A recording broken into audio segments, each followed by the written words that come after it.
Buenos días.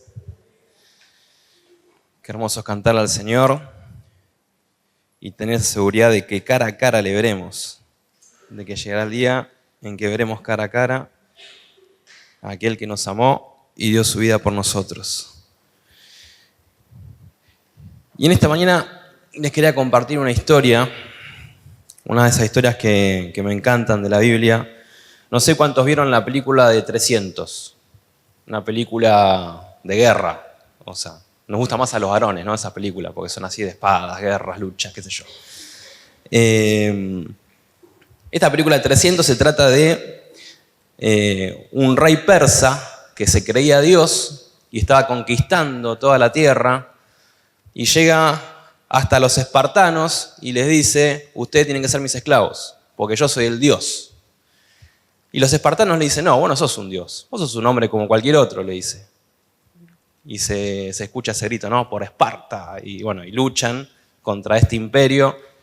Mueren todos, o sea, no, obviamente no logran vencer al imperio persa, pero sí le demuestran a este rey que él no era ningún dios, que era un hombre común y corriente, y le demuestran a los demás pueblos que contra el imperio persa también se podía, que no era invencible. Esta es una historia secular, ¿no? Pero yo te quiero compartir una historia bíblica, la de Gedeón y sus 300.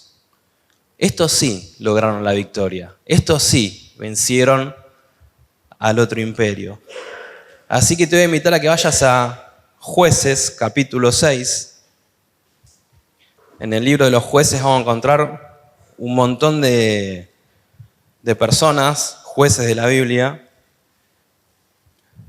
que antes de que hubiera rey en Israel, se levantaban para gobernar, ¿no? Para dirigir a su pueblo.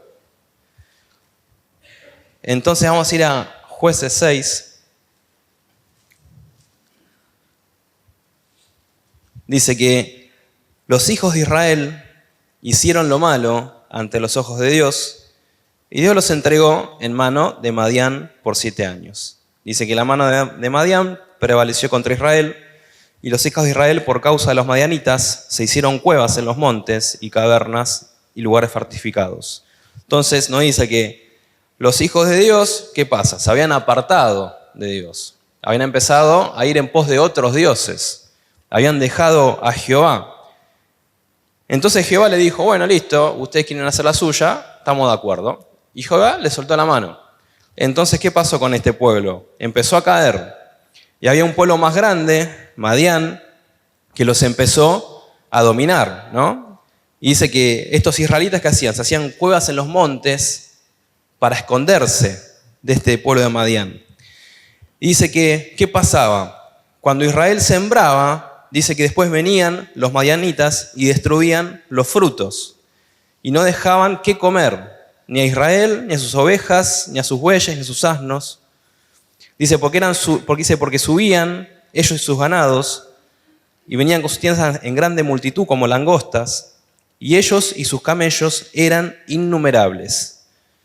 Y así venía la tierra para devastarla. Dice que era increíble la cantidad de madianitas que había, la cantidad de sus camellos, de su gente. Entonces dice que eran innumerables. Dice que de este modo Israel se hacía cada día más pobre por causa de estos madianitas. Entonces un día se acordaron y dijeron: che, pará, nosotros somos el pueblo de Dios. ¿Y qué hicieron? Clamaron a Jehová. Volvieron a buscar a Dios. Dice que cuando los hijos de Israel clamaron a Jehová a causa de estos madianitas, Jehová les mandó un profeta. Y este profeta les dijo: así ha dicho Jehová, Dios de Israel: yo los hice salir de Egipto, de la casa de servidumbre. Yo los libré de la mano de los egipcios. Les dice: yo soy Jehová su Dios. No teman a los dioses de los amorreos, a los dioses de los otros pueblos, en cuya tierra habitan, pero no han obedecido mi voz. Entonces, para poner el contexto, el pueblo se había alejado de Dios. El pueblo había hecho la suya. había dicho, no queremos saber nada con Dios, queremos ir en pos de los dioses de los amorreos, de los dioses que hay acá en la tierra. Porque ¿qué pasaba con Jehová? Jehová les había dado los 10 mandamientos y les había dicho, hay un solo Dios, soy yo, nada más. Y ellos estaban en un pueblo, en una zona, donde eran politeístas. Había dioses para lo que a vos te gusta. ¿Y qué pasaba con los israelitas? ¿Les gustaba eso? Porque yo hoy quiero que gane mi equipo de fútbol. Y está el Dios del fútbol. Entonces iban y le pedían a ese Dios. Yo quiero tener un hijo. Y estaba el Dios de la fertilidad. Entonces iban y le pedían a ese Dios. Entonces estaba buenísimo, porque había un Dios para cada cosa. Pero ¿cuál es el problema? Que esos dioses no eran reales. Eran todos ídolos. Entonces Dios le dice, esos dioses no existen. Yo soy el único Dios. Pero ¿qué pasaba con este pueblo? Se iba a esos dioses. Se iba a esos dioses. Y esos dioses hoy pueden ser cualquier cosa. Pueden ser el trabajo, pueden ser el dinero, pueden ser mi equipo de fútbol, pueden ser un montón de actividades que atentan contra nuestra vida espiritual y nos alejan de las cosas de Dios. Entonces, ese era el contexto de este pueblo. Entonces, en este contexto, vamos a versículo 11, dice que vino el ángel de Jehová y se sentó y dice que estaba Gedeón ahí, este personaje en el que vamos a leer hoy, dice que Gedeón estaba sacudiendo el trigo para esconderlo de los madianitas. Estaba escondido Gedeón. Estaba escondido por temor a los madianitas. Estaba sacudiendo su trigo para tener algo para comer. Dice que el ángel de Jehová se le apareció y le dijo, Jehová está contigo, varón esforzado y valiente.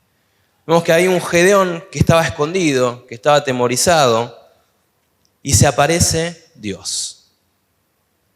Muchas veces se dice que este ángel de Jehová es el Jesús del Antiguo Testamento, ¿no? ¿Por qué? Porque cuando empezamos a leer vemos que realmente está hablando con Dios. Está hablando cara a cara con Dios Gedeón. Entonces vemos que Dios se le acerca y le dice, yo estoy con vos.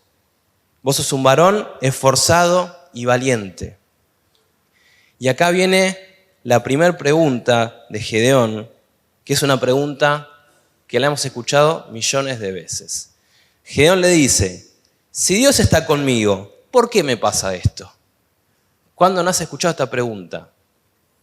Si Dios existe, ¿por qué hay pobreza? Si Dios existe, ¿por qué hay guerra? Si Dios existe, ¿por qué me pasa lo que me pasa? ¿Cuántas veces no escuchamos esa pregunta, no? Y le echamos la culpa a Dios y decimos, Dios, ¿dónde estás? Me pasa esto, me pasa lo otro, ¿dónde estás? Y Dios siempre va a estar donde lo dejemos nosotros. Si Dios está dentro mío, Él va a estar dentro mío. Si yo le digo, no, yo con vos no quiero nada, Él va a decir, bueno, ok, te arreglás solo. Y con este pueblo pasa lo mismo. Este pueblo dice, si Dios está conmigo, ¿por qué me pasa esto? ¿Por qué nos está pasando esto? Y cuando volvemos al primer versículo, dice, Israel había hecho lo malo ante los ojos de Dios. Y Dios los había entregado en las manos de Madián. Entonces, ¿por qué les pasaba lo que les pasaba? Porque estaban recibiendo el fruto de sus actos. Estaban recibiendo lo que habían cosechado. Ellos habían dejado de lado a Dios, se habían ido en pos de los ídolos y estaban recibiendo lo que les correspondía. Yo les voy a nombrar algunos versículos que los va a buscar Facu, ¿no? ¿Tenemos ahí? Así ustedes se quedan en Jueces 6. Hebreos 12:6. Muchas veces cuando nos pasan cosas malas, cuando decimos, ¿por qué me pasó esto? ¿Por qué me está pasando esto?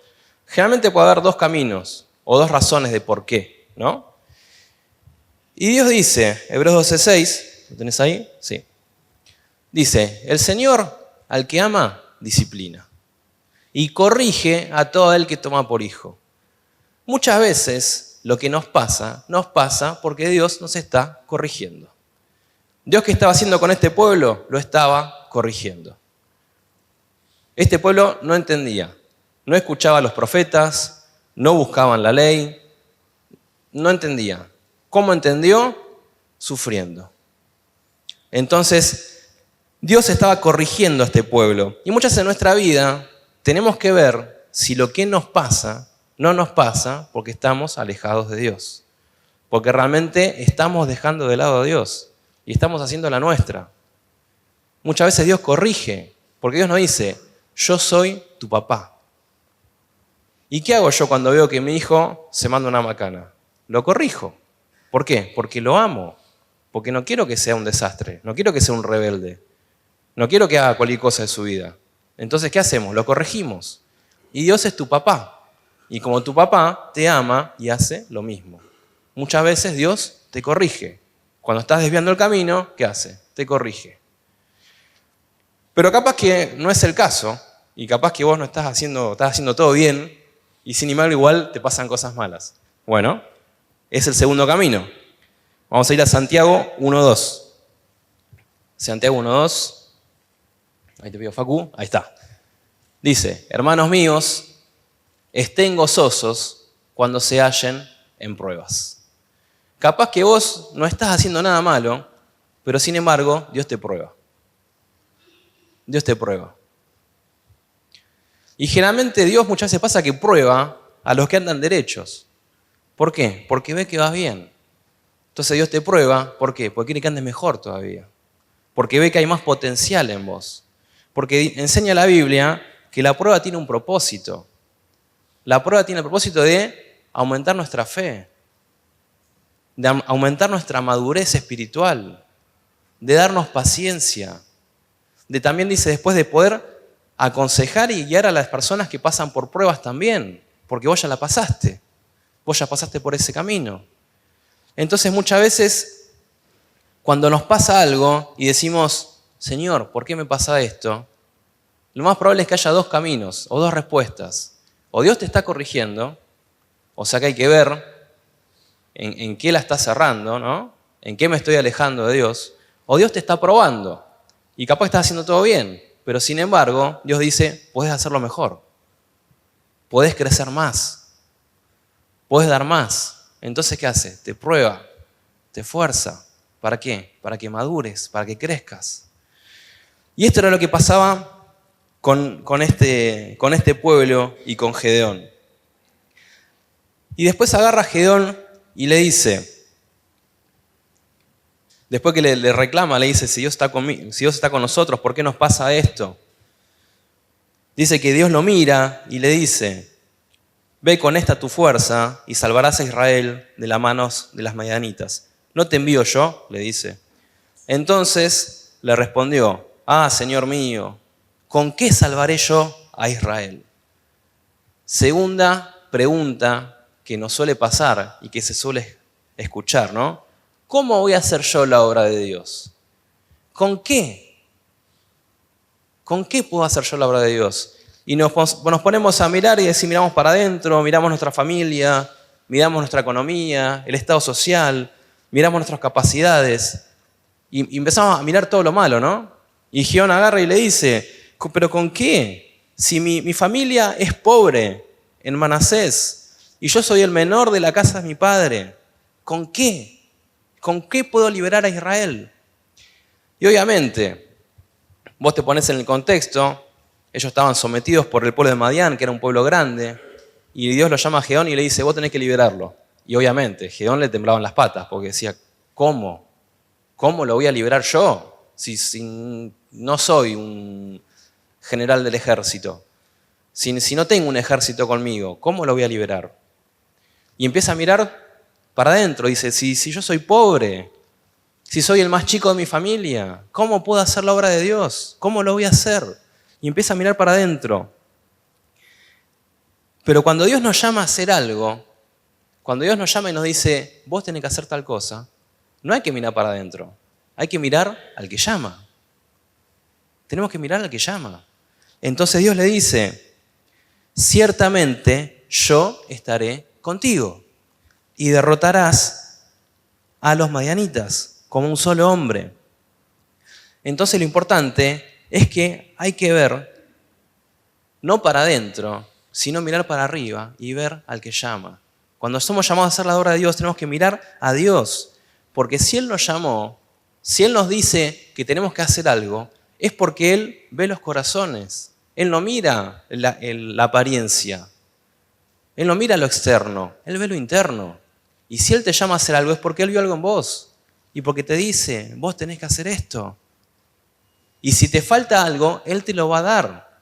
Y si te faltan aptitudes, Él te las va a dar. Él te va a equipar. Si te falta dinero, Él te lo va a dar. Él te va a dar todo lo necesario para hacer esa obra que Él te llamó. Entonces tenemos que mirar al que llama, no mirar para adentro. Romanos 8:31. Le pido a Facu que lo busque. Nosotros nos quedamos acá en Jueces. Romanos 8:31. Dice, si Dios está conmigo, ¿quién puede estar en mi contra? Si Dios me llama, si Dios es el Rey de Reyes, el Señor de Señores, el Todopoderoso, y me llamó a hacer su obra, ¿quién puede estar contra mí? Si Dios me mandó, ¿quién puede estar contra mí? Juan 15:15 nos enseña que si estamos en Cristo, damos fruto. Si Dios nos llama y nos mantenemos con Él, estamos pegados a Él, damos fruto. Pero separados de Él, nada podemos hacer. Entonces, si Dios nos llama, Él nos va a equipar. Él nos va a ayudar, Él nos va a fortalecer, Él nos va a levantar. Él nos va a llevar adelante para cumplir con esa obra. Y Gedeón agarra y le dice, algo que solemos pedir, ¿no? Muchas veces. Le dice, yo te ruego que si he hallado gracia delante de ti, me des una señal. Dame una señal, Señor, le dice. Dame una señal. ¿Cuántas veces le hemos pedido señales a Dios, no?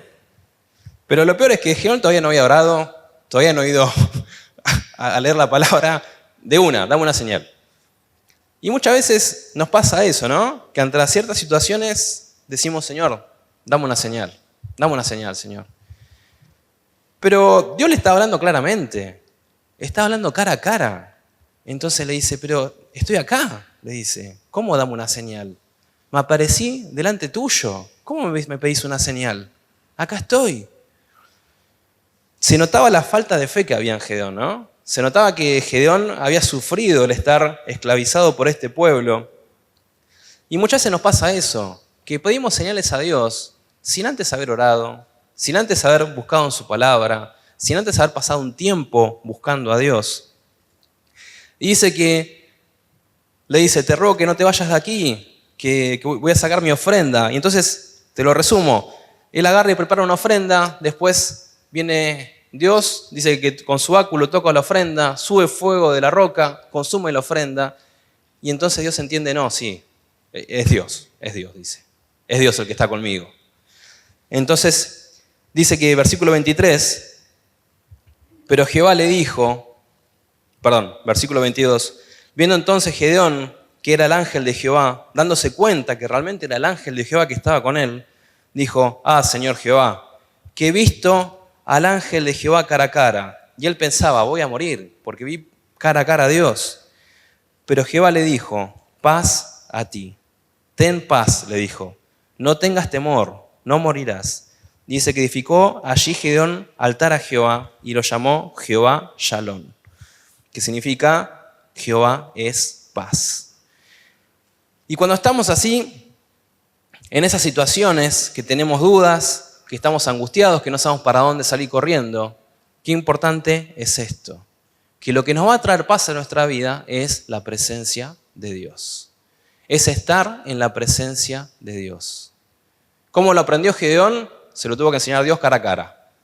Y le dijo, acá estoy yo, acá está la ofrenda, consumo la ofrenda, fíjate, yo soy Dios. Y ahí Gedeón entendió que la paz se encuentra en la presencia de Dios. Y Gedeón dijo, Jehová Shalom, Jehová es mi paz, Dios es mi paz. Entonces después de esto, que Gedeón había entendido, que Dios lo estaba llamando, que Dios era el único que iba a traer paz a su vida, dice que esa misma noche, versículo 25, le dijo Jehová, toma un toro de los de tu padre y derribá el altar de Baal que tiene tu padre. Y cortá también la imagen de acera que está junto a él. Y edificá altar a Jehová tu Dios. Entonces, ¿qué le dice Dios a Gedeón? bueno, ahora que entendiste que yo te llamé, que solo en mí hay paz, bueno, hay que eliminar el pecado ahora. Hay que eliminar los ídolos, porque no podemos servir a dos señores. Entonces le dice, no podés servir a dos señores, no podés servir a Baal, a Acera y a Jehová. No, hay un solo Dios. Entonces Dios, ¿qué hace? Lo llama y nos llama a eliminar el pecado de nuestras vidas. Agarra y le dice, hay que eliminar el pecado. Hebreos 12:1, te pido que busques. Dice que él agarró, tomó el altar, lo derribó, cortó las imágenes, edificó altar a Jehová y con esas imágenes las prendió fuego y hizo holocausto a Dios. Obviamente se armó un revuelo, porque ¿qué pasó? Toda la gente del pueblo lo quería matar a Gedeón porque les habían roto los ídolos. Entonces, ¿qué dijo el padre de Gedeón? Bueno, si estos ídolos son reales, que estos ídolos tomen venganza contra Gedeón. ¿Y qué pasó? Nada, porque eran simplemente imágenes, eran ídolos. Pero dice que lo llamaron a él,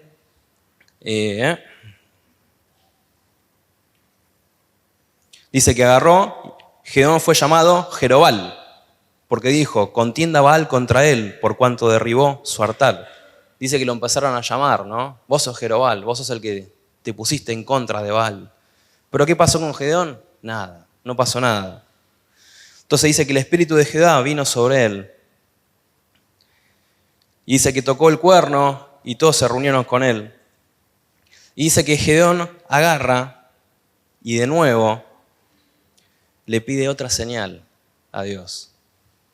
Y le dice, versículo 36, si ha de salvar Jehová a Israel por mi mano, como has dicho, he aquí, yo voy a poner un vellón de lana, y si el rocío estuviera en el vellón solamente y queda seca toda la tierra, entonces yo entenderé que esto es verdad y que vas a salvar a Israel por mi mano, como has dicho. Y dice que aconteció así, y él se levantó de mañana y exprimió el vellón y sacó del rocío un tazón lleno de agua, y el resto estaba seco. Y dice que Gedeón le dijo a Dios, no se encienda tu ira contra mí, si aún hablaré esta vez. Solamente probaré otra vez con el vellón. Te ruego esta vez que el vellón quede seco y el rocío sobre la tierra, o sea, que sea al revés. Y aquella noche Dios lo hizo así. Solo el vellón quedó seco y toda la tierra hubo rocío.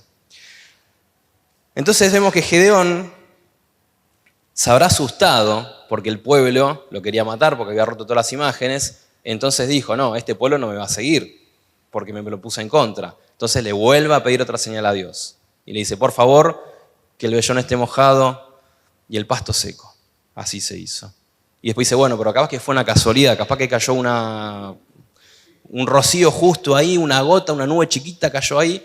Bueno, que sea al revés, que esté todo mojado y el vellón seco. Y así fue.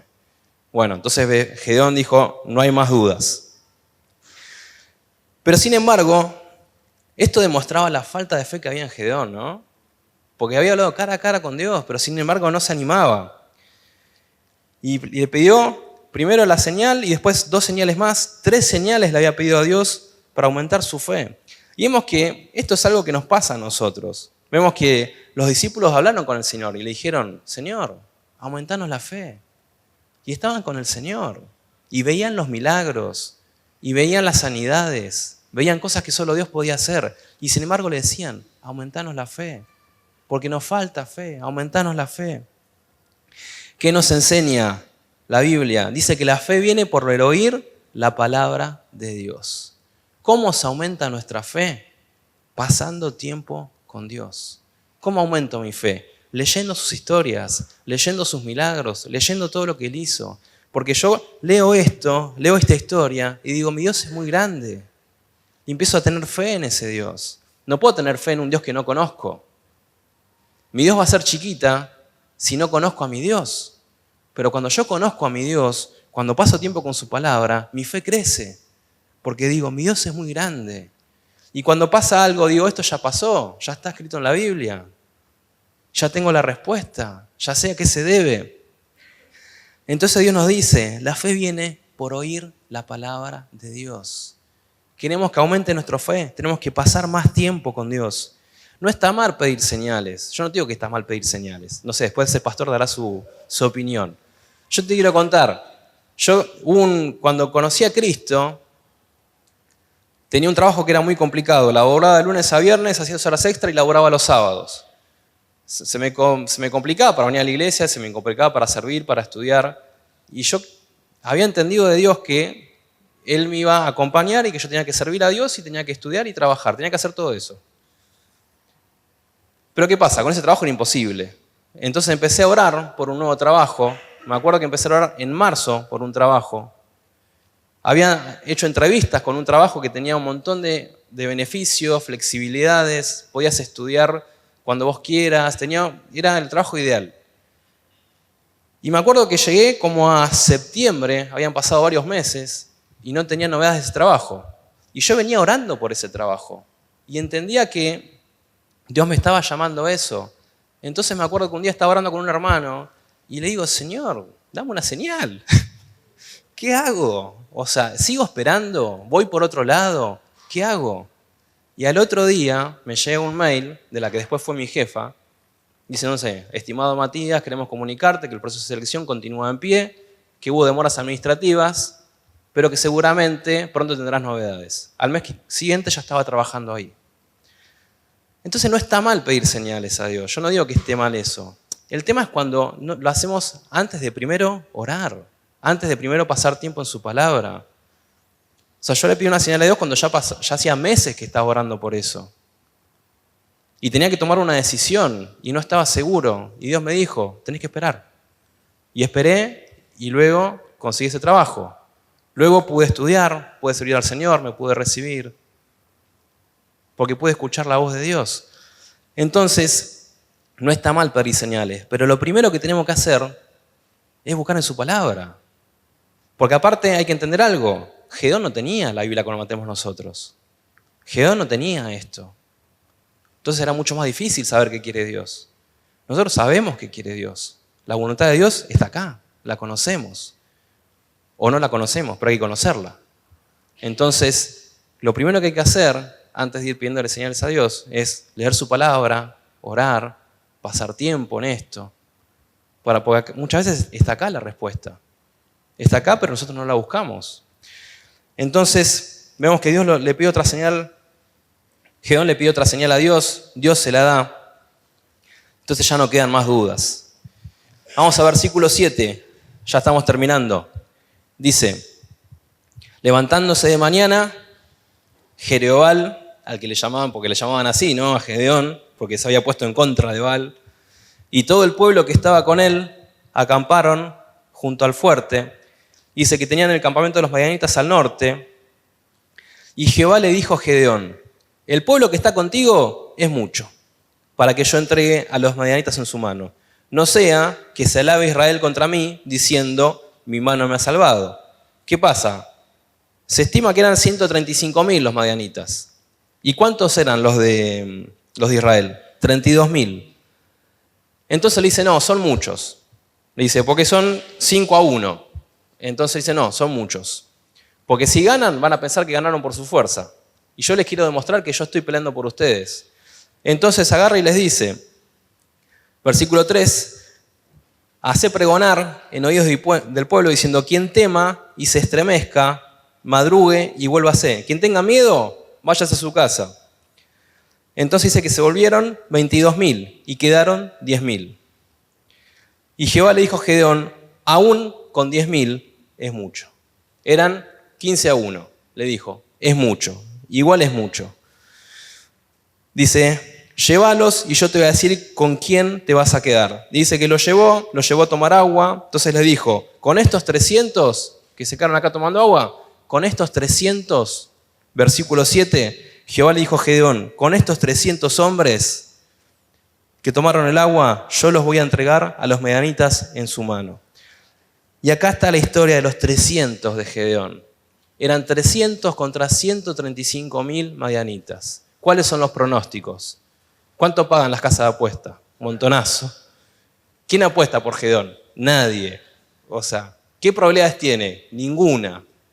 300 contra 135.000. No hay forma de que ganen. Entonces, Dios les quería enseñar esto. 2 Corintios 12:9, te pido que lo busques, Facu. Porque Dios muestra su poder y se fortalece en nuestras debilidades. Muchas veces cuando somos débiles, cuando estamos debilitados, cuando el panorama se ve negro, es cuando Dios muestra su poder y te dice, acá estoy yo, acá está Dios. Dice, bástate mi gracia, porque mi poder se perfecciona en la debilidad. Mi poder se perfecciona en tu debilidad. Entonces, Dios le quería demostrar a este pueblo que aunque ellos no pudieran, Él iba a poder. Él estaba con ellos. Y dice, vamos a ir a versículo 13. Dice que Dios le dice, bajá hasta el campamento y escuchá lo que está pasando. Entonces dice que llegó Gedeón y un hombre le estaba contando a su compañero un sueño, diciendo, he aquí yo soñé un sueño, que veía un pan que rodaba hasta el campamento de Madián y llegó a la tienda y la golpeó de tal manera que cayó y la trastornó de arriba abajo y la tienda cayó. Dice que su compañero respondió y le dijo, esto no es otra cosa sino la espada de Gedeón, varón de Israel. Dios ha entregado en sus manos a los madianitas con todo el campamento. Dice, cuando Gedeón oyó esto, este relato del sueño y la interpretación, adoró a Dios, se postró a Dios y vuelto al campamento le dijo, levántense, porque Dios ha entregado el campamento de Madián en nuestras manos. Dice que repartieron a los 300 hombres en 3 escuadrones, dice que les dio trompetas en sus manos y cántaros vacíos con antorchas ardiendo, y les dijo, mírenme y hagan lo que yo hago. Y acá está lo más loco de la historia, que vos decís, bueno, a ver, somos 300, tenemos que destruir a 135.000, ¿qué necesitamos? No sé, armamento nuclear. O sea, ¿qué necesitamos para hacer eso? Aviones caza. Algo, o sea, Dios va a tener que mandar, no sé, carros de fuego, carrozas de fuego que tiren fuego del cielo, no sé qué va a hacer Dios. Pero sin embargo, ¿qué agarran? Trompetas y antorchas. Lo que tenían a la mano. Y muchas veces nosotros, cuando tenemos que hacerla a Dios y cuando tenemos que hacer la obra de Dios y la vemos difícil, decimos esto, bueno, Señor va a hacer un milagro alucinante, ¿viste? Va a caer fuego del cielo y va a consumir, ¿viste? ¿Y con qué lo hicieron? Con trompetas y antorchas. Muchas veces Dios usa las cosas que tenemos a mano para hacer su obra. Y nosotros pensamos que necesitamos algo espectacular. Y Dios nos demuestra que no. Que con lo que tenemos a mano alcanza y sobra. Entonces dice que, versículo 20, que rodeado en el campamento y gritaron por la espada de Jehová y la de Gedeón, dice que todo el ejército se asustó, salió a correr dando gritos y huyendo. Y dice que ellos seguían tocando las trompetas y mostrando las antorchas. Dice que Dios puso la espada de cada uno contra su compañero. ¿Qué pasó? El pueblo estaba atemorizado. Este pueblo Madián tenía miedo. Tenía miedo porque venía Dios y habían escuchado todo lo que Dios había hecho con los egipcios, con los demás pueblos. Y dice, viene Dios y nos va a exterminar. Tenían miedo. ¿Qué pasa? Escuchan las trompetas, ven las luces, se asustan y salen a tirar espada a donde sea y se empiezan a matar entre ellos. Y dice que después Gedeón los corre, los sigue y los termina capturando y terminan ganando la batalla, ¿no? Te pido que busques Éxodo 14:14, donde Dios le dice al pueblo y le dice, yo voy a pelear por ustedes. Y Dios quiso hacer esto de esta forma para que no les quede duda. Porque ¿a quién se le iba a ocurrir vencer a Madián con antorchas y con trompetas? A nadie. Ningún general de ejército había dicho, no, tenemos que hacer esto, los rodeamos y va a pasar esto. No. Era la obra de Dios. Y Dios le decía, yo estoy peleando por ustedes. Yo voy delante de ustedes. Entonces, a diferencia de la otra historia de los 300, estos 300 de Gedeón sí lograron vencer al pueblo enemigo. ¿Pero por qué? Porque lo hicieron con Dios. Porque obedecieron a Dios. Porque decidieron seguir a Dios. Entonces, ¿qué enseñanzas nos trae esta historia? Una de las historias que te digo, a mí me encanta esta historia. Una de las historias que más me gusta de la Biblia es la historia de Gedeón. Porque es una persona que estaba escondido, atemorizado, con miedo, siendo casi esclavizado. Y termina con una antorcha en la mano, gritando, Jehová pelea por nosotros, y venciendo. Me encanta esta historia.